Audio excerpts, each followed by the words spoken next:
Hi, I'm Lisa. And I'm Jonathan. And we're Creative for Learning. Today we're going to get real practical about using our commute to make our day more peaceful and efficient.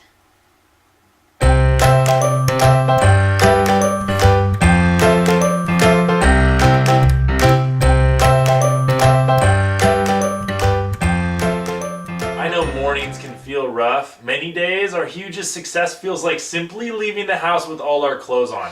But once we're in the car or however we're getting to work, we've got a chunk of time to do something with. Let's talk about how to use that time to really make an impact on the rest of our day. You gotta get to work somehow. So you're either in a car, train, subway, bus, bike, walking, or Hang glider, carpool, however you get to school.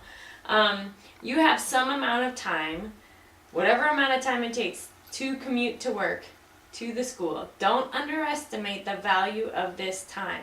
And don't think it's not enough time to really make an impact. It can be huge. Yeah, all those minutes add up. They really do. 10 minutes each way, 5 days. If it's a 10-minute commute, 5 days, that's 20 minutes a day, times 5, that's 100 minutes, an hour and 40 minutes. I mean, that's like 2 whole planning periods or whatever you want to call it, right? So for real, don't let this time slip through the windows. Instead of just vegging out or letting that time happen to us, let's talk about some ways to repurpose our commutes so we can have that peace and efficiency. So first is I'm going to borrow a tool from Dumbledore. If you remember his pensieve, right? Because we love literature here. He's got that pensieve, and I love the idea of that pensieve, that cauldron tub thing that he would take his ideas out of his head and put them in there so he could focus on what he really needed to think on. And so if we could think about some of this commute time as our pensieve time, the time where every time a thought comes in, we write it down. Now, how do you write it down while you're driving, right? Let's think practically here. One is, sometimes you're not on the freeway, like you're stopped, right? And so you could have a notepad there or a card, and you could write it down. Like every time you get to a stop, you write it down. That may not be practical if you're on a freeway, like I was driving 25 minutes both ways, and I'm on the freeway most of the time, and while I may be stopped on some of those freeways, they aren't stopped where I can necessarily write stuff down. So maybe you, like on my phone, I learned that it had a microphone, and I could hit record and then just talk, and it would transcribe it for me. And it was, while it wasn't perfect, it was very good. Like most of the time I could figure out what I was thinking in those moments. So you can use that as your verbal pensieve. However you need to do it, try to figure out a way so you can get those thoughts for the day down on paper somewhere instead of them all floating in your head. Because there's a kind of drain, emotional drain that happens by having all of those things swirling up there. And Dumbledore really changed my life with the idea, like, how could I have a magical pensieve? I can't do that, but I can make one. And so then once you've gotten those down, maybe you do that 1 or 2 days a week, right? 1 or 2 commutes. You get that down, how freeing that would be. And then you get to work and you spend the first 5 minutes sorting it out, and then you've got it all down and you can figure out when to do it or when not to do it, but at least it's out, right? On the other side of that is efficiency planning. You can use a couple of those commutes a week, however many you need, to plan your day out. I really loved when I was driving to work, I had a 30-minute commute, so I would use half of that time to think about what I needed to do when I got to work. And not just thinking about it though, actually getting it down on paper. And so I would arrive at school and have the to-do list, have the thoughts down, so that when I walked on campus, there's something about closing your door and walking up to the school that everything you just thought about is like gone. And then you're starting over. I don't know if that happens to you. It happened to me. And so I'd walk in the door of the office and then more would get erased. And I'd walk through the door to my classroom and more would get erased. I get to my podium and have forgotten everything, right? And so then I'd have that list of things that I could look at and go, oh yeah, that's right. I just thought about all those. And they're not gone because they're there on paper. So however you need to do it, use that time. Figure out how much time you have. And if you're not in a car, if you're on a train or a subway or in a carpool, talk to the person you're carpooling with, or just go in your bubble on the train and get all that written down. You can actually write it down or type it down or do on your tablet or whatever you need to do. But don't just veg. Use that time for that, and then think about how much stress that will take off of your day because you got all that efficiency stuff out of the way. And then if you are uncoordinated like me or afraid to use the phone in any way to try It's and just a push button. it's You just and then no, you talk. And hands then, free. okay. Hands free for me. Siri, record. So I'm just not coordinated to do it. Anyways, so I know that about myself. There you go. So for me, I would use the commute, or I use the car time for soul care.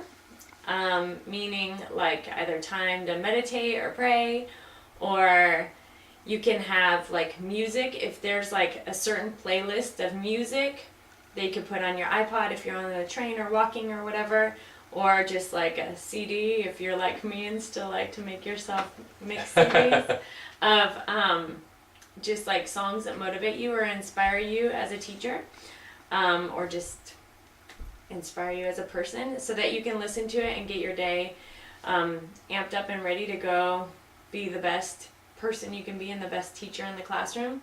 And then also I really enjoy listening to audiobooks, and while I know that my comprehension is not as high with audiobooks as with reading with my eyes, it still gets the thoughts in my head and gets me thinking about things. And so I found that can be really recharging, and also just get some new ideas going in my head. And so I personally like listening to like self-care, self-help books, like Brene Brown books. I have a girl crush. Confession. I have a girl crush. Anyways, but just getting ideas and self-awareness things going on in my head. So yeah, and if you think, like I did at first, that audiobooks can be really expensive, I can't do audiobooks. You can always resell them, first off, on Amazon. But second, there are public libraries in your area, and you can even get public library cards for in other states or other areas of your state, where you can download the audiobook from the library for free and check it out for 3 months, put it on your iPod, and then you're good. Like I would check out free audiobooks all the time. Novels, self-help books, whatever they are, you can check those out. Go figure that out, and you can get, they have unbelievable supply of audiobooks at your public libraries. Wait, how is it legit to do it from libraries not in your state? Because some libraries you can have online library cards from anywhere for digital access. So you just find that out. So next topic is things you can do in your commute is phone calls, relationships. How do we get home and we don't have the time to develop those relationships and catch up with people? Do it in the car or on the train or wherever. Seriously, hands-free, don't be dangerous. But seriously, catch up with those people.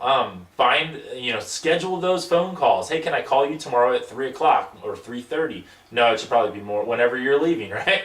Schedule that time. It's another good motivation to get out of the classroom and get in the car because you got that phone call, right? And then talk to them, right? Reconnect. If you talk to one person a week that you've been wanting to talk to for a long time, after a month, you'll feel super connected, and that'll fill up your soul. And then the next day, when it's probably hard to talk to people on the way to work, but maybe they're commuting at the same time, and schedule that with them, right? You could talk on the way to work, get fired up, challenge each other for the day, and then get those into your schedule, because it's so hard. Like, our relationships slip away, and if we repurpose that commute time for that, how much more recharged would we feel during the day?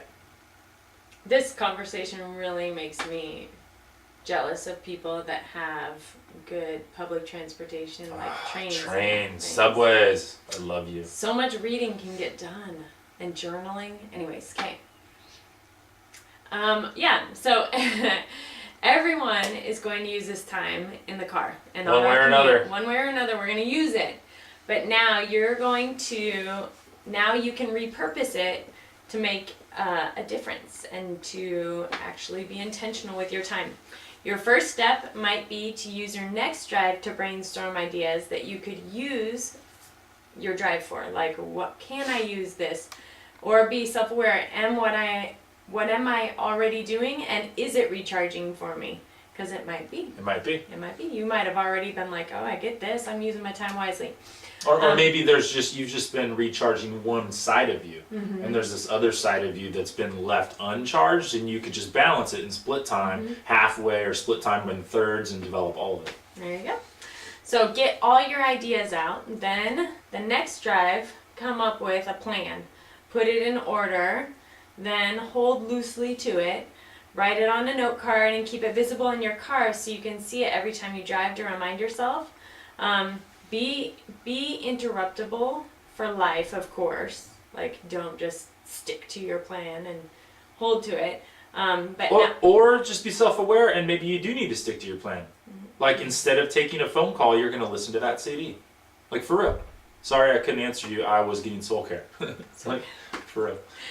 Then put your plan into action and get started reclaiming your time and have more peace and efficiency during your commute to and from school. That's what we want, right? All of us would say that we want more peace and more efficiency. I think it's safe to say all of us, or maybe not. But this also reminds me of, especially if you're going home to kids too. Yeah. Because you've just had everything that's happened in the classroom and all the stress and maybe with staff people, and then you're gonna come home to be with family. Yeah, spouse too, not just kids, but spouse or roommate, whoever that is. Like, we need that decompress time, right? So if you've got a 30-minute commute home, think about that last 10 minutes as a time to really like release everything from the day so you can walk into the door and be completely present, if you can. The times when I did that, it was super helpful. Maybe you had a really horrible teacher-parent meeting right before the end of the school day, and now that's been stewing in your brain, and then you're going to walk in the door and vomit that all over your family. Like, that's not the way to do it either. So really, you can use the end of your commute time for that transition into the house, if that's what you need. Or maybe you got another meeting coming up after, whatever it is, and you need to transition out of your school day into life. That's a great way to repurpose that commute. So, conversation of the day: what is something that you could do during your drive to work that could make your day more peaceful or efficient? How could you set that up? Throw those down there so we can all learn from each other. Thanks a lot, and keep being awesome.